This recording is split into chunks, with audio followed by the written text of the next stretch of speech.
Good morning. સો અમે લોકો અત્યારે છીએ, કાલે આવી ગયા હતા પિત્તોરગઢ, અને અમે લોકો હવે જઈએ છીએ ધારચુલા. કાલે અમારી ઓલમોસ્ટ 6-7 આવર્સની જર્ની હતી, કારણ કે 10 વાગે અમે લોકો અહીંયાથી ક્યાંથી નીમ કરોલીથી નીકળ્યા હતા, અને પછી અહીંયા પહોંચ્યા રાતના કંઈક અરાઉન્ડ 7 વાગે, 6:30-7 વાગે. સો હવે રિટર્ન આજે અમારી 7-8 કલાકની જર્ની છે. તો લેટ્સ સી કેટલા વાગે પહોંચીએ છીએ અને શું છે એક્ઝેક્ટલી ટાઈમ ખબર નથી હજી પણ. તો યા દેટ્સ ઓલ. આગળનો અપડેટ આપતી જઈશ. પૂરા રસ્તામાં આવી રીતે તમને પહાડ જ જોવા મળશે આ રૂટમાં, અને એક નદી છે જેને કાળી નદી કહેવામાં આવે છે, એ જ તમને પૂરા રસ્તામાં જોવા મળશે. એ જ નદી તમને મતલબ કન્ટિન્યુ તમારી સાથે, તમે જેમ જેમ રૂટમાં આગળ વધશો એમ એમ તમારી સાથે સાથે વધતી રહેશે. તો પૂરા રૂટમાં તમને આ જ એક નદી જોવા મળશે. ધારચુલા જતા સમયે આ વચ્ચે રસ્તામાં એક જગ્યા આવે છે જ્યાં તમને અગર જો નેપાળ જવું હોય તો તમે જઈ શકો છો. તમને કોઈ પરમિટ વગેરેની જરૂર નથી પડતી, કારણ કે વાના લોકલ્સ અહીંયાથી ઇન્ડિયાથી નેપાળ જાય છે અને નેપાળથી ઇન્ડિયા આવે છે વ્યવસાય કરવા માટે ને એવી રીતે. તો અગર તમને પણ જવું હોય તો તમે જઈ શકો છો. વાના ગેટ પાસે ફોટો વગેરે પાડી શકો છો. તો આ ઉપર છે એ ઝૂલો છે, એ ઝૂલો ક્રોસ કરીને જવાનું હોય છે તમને.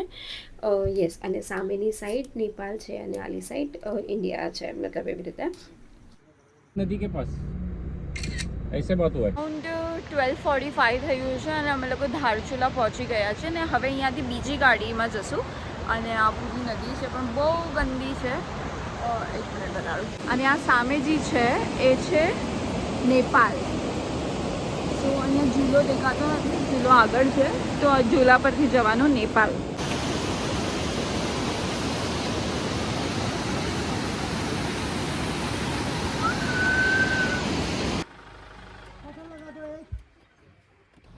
હવે અમે લોકો જઈ રહ્યા છીએ ધારચુલાથી નાભી ગામ. મતલબ આદિ કૈલાશ જવા માટે વચ્ચે 3 ગામ આવે છે, ત્યાં તમે સ્ટે કરી શકો છો. તો આ જે પહાડ દેખાઈ રહ્યો છે એ છે નેપાળનો પહાડ. તો નેપાળ અને ભારતના વચ્ચે ખાલી એક નદી છે. બાકી તમે એન્ડ સુધી, તમે જ્યારે આદિ કૈલાશ સોમ પર્વત જાઓ છો ત્યારે તમને આ પહાડ તમારા એન્ડ સુધી તમારી સાથે હોય છે. તો આપણે નેપાળની અને ભારતની બોર્ડર પર ચાલીએ છીએ. પૂરા રસ્તામાં આવી રીતે તમને ઝરણા, ગાય, ભેંસ બધી નાની હોય છે. અને પૂરો રસ્તો ખડબડી ગયો છે, મતલબ એમાં પ્રોપર રસ્તો જ નથી. ક્યારે પણ લેન્ડસ્કેપ થઈ શકે છે અને પથ્થર પડી શકે છે ને બ્લોક થઈ શકે છે રસ્તો, ને એ પૂરો રસ્તો એવી રીતે ખાબડ-ખુબડવાળો છે ને.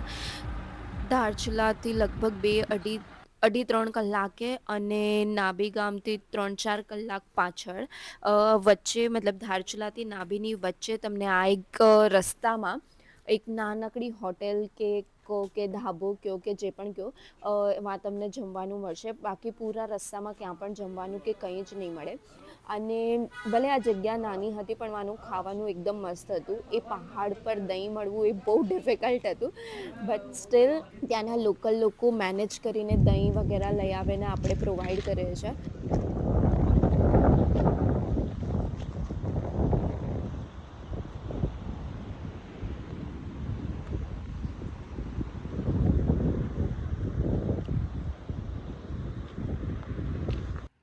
ફાઇનલી આફ્ટર લોંગ જર્ની અમે લોકો નાભી ગામ પહોંચી ગયા છીએ, અને આ અમારો સ્ટે છે.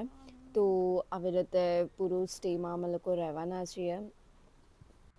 તમે ક્લાઉડ, સૂર્યપ્રકાશ જોઈ શકો છો કે કેટલું ક્લિયર અને બ્યુટિફુલ છે. આ એ લોકોનું રેસ્ટોરન્ટ છે, મતલબ હોટેલ છે જમવા માટે.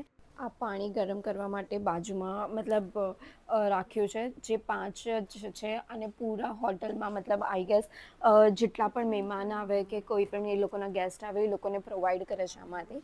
અને see this, it's a beautiful. તો અમે લોકો ફાઇનલી નાભીમાં પહોંચી ગયા છીએ, અને શું બ્યુટિફુલ વ્યૂ છે અહીંયા. મને એવું લાગે છે કે હું અહીંયા જ રહી જાઉં સદા માટે, કેમ કે એટલું મસ્ત વ્યૂ છે. યુ કેન સી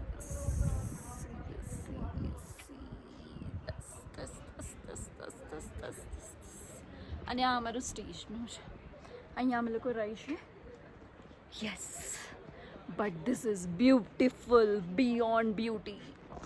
તો અમે લોકો જ્યાં સ્ટે કરીએ છીએ ત્યાંથી 1 કિલોમીટર દૂર પર એક મંદિર છે જ્યાં એવું કહે કે મન્નત પૂરી થાય તો તમે મન્નત માંગી શકો છો. તો અમે લોકો 5 જણા જઈ રહ્યા છીએ. આ છે મારા ટ્રીપના સાથીદાર. તો હાય હેલો.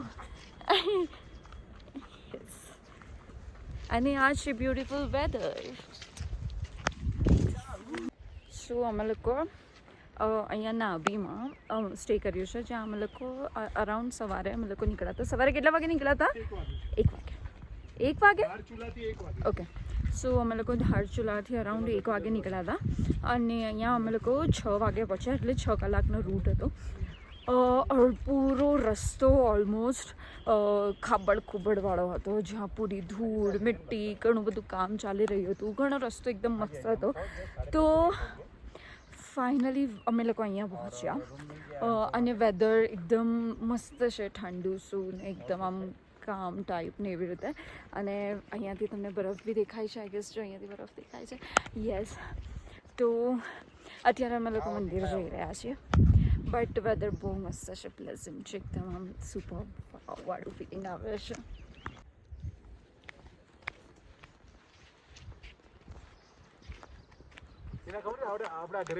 નાભીનું મનોકામના મંદિર છે. You can seat here this way. તો આ મંદિરમાં આપણે ડંકો વગાડવા ટ્રાય કરીએ.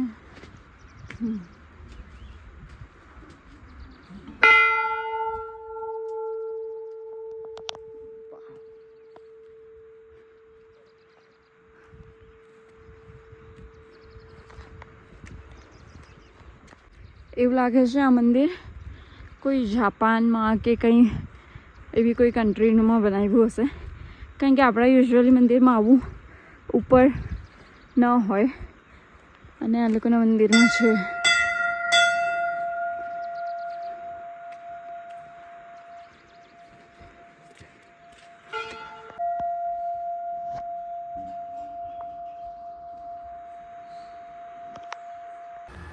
આ રસ્તા પરથી તમે અનુમાન લગાડી શકો છો કે ત્યાંના રસ્તા કેટલા સારા